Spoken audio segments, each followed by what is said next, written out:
সেদিন গেছিলাম আমাদের গ্যালাক্সি মলের ডমিনোজে। 3x chicken in every bite. হ্যাঁ, তোমরা কিন্তু প্রতিটা কামড়ই কিন্তু চিকেনই খুঁজে পাবে।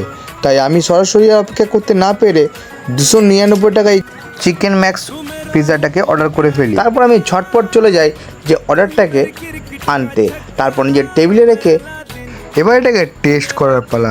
তার আগে চলো তোমাদেরকে দেখিয়ে দিই চিকেন কতটা ভরপুর রয়েছে। মুখে বললে তো আর হবে না, তাই তোমাদেরকে সরাসরি দেখো দেখিয়ে দিচ্ছি। চিকেন কিন্তু ভরপুর দেওয়া রয়েছে। চলো এটাকে এবারে টেস্ট করে তোমাদেরকে বলি এটার কেমন টেস্ট। তো তোমরা দেখতে পাচ্ছ একটা বাইট আমি নিয়েছি, আর দেখতে পাচ্ছ চিকেন কতটা ভরা ভরা রয়েছে। পুরো কিন্তু ভরপুর চিকেন দেওয়া রয়েছে। যখনই এক কামড় দিলাম, খুব সুন্দর টেস্ট লাগলো বন্ধুরা। তোমরা আমার মুখের রিয়াকশান দেখে আশা করি বুঝতে পেরে গেছো। তারপরে আমার সাথে নিয়েছিলাম কিন্তু একটা কোল্ড কফি, যেটার প্রাইসটাও কিন্তু অনেকটাই কম, মাত্র 99 রুপিস। তোমরাও টেস্ট করতে চাইলে এখনই ডমিনোজ যাও।